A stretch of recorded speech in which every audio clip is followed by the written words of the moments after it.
Citizens of Liberty Hill, our city is about to build a $220 million toilet-to-tap wastewater treatment plant. Taxpayers may be on the hook for around $90 million. The advanced wastewater treatment plant they have planned may be the right way forward for our city, but it may not be. In this video, I want to get the conversation started. Hi, I'm Pastor Bill Brannon with the Liberty Hill Voters Association. Since I do not have hard data on numbers, at face value, it appears the currently planned plant may be able to recover around $125 million from LUE fees. That would leave taxpayers on the hook for roughly $90 million.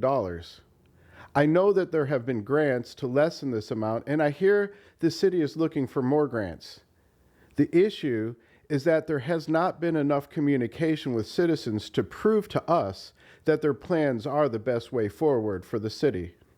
I know they will argue that I could get all of the data from the city, but my point in this video is that I want to be able to find out from the mouth of other citizens who love Liberty Hill that what our city has planned is the best way forward.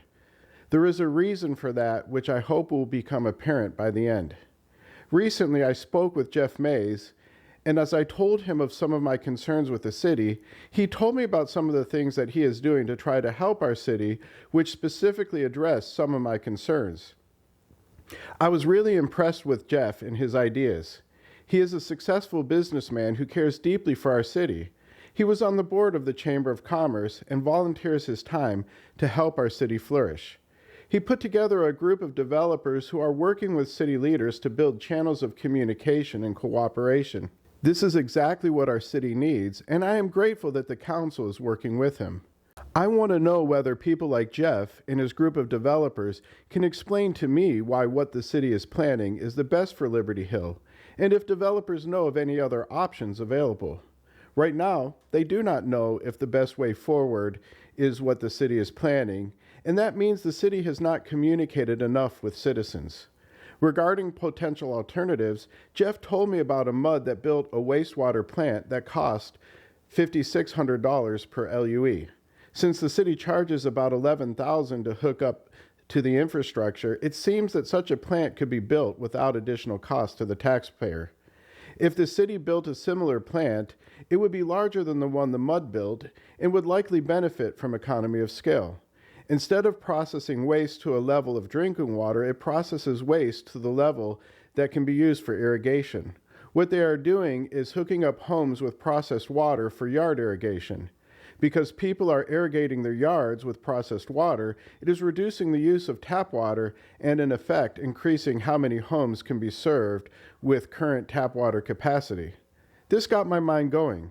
Right now, the property the city plans to build on is prime commercial real estate, which could be better used increasing commercial property taxes and sales tax revenue for the city.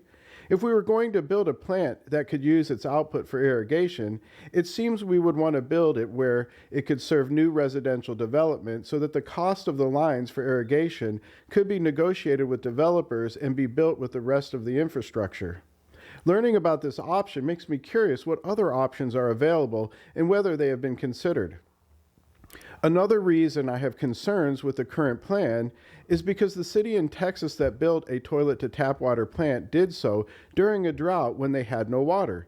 After the drought ended, they quit using the toilet-to-tap water plant because it is too expensive to operate and maintain.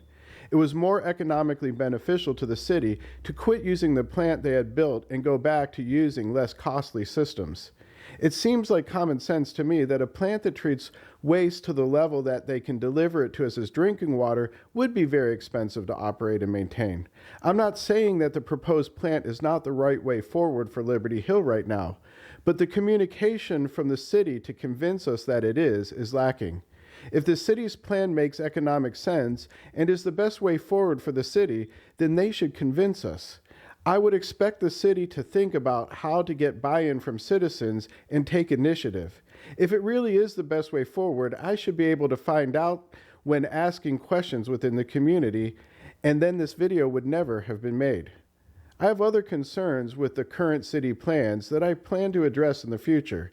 It seems to me like the city has made plans and is executing on them rigidly without adaptation or buy-in.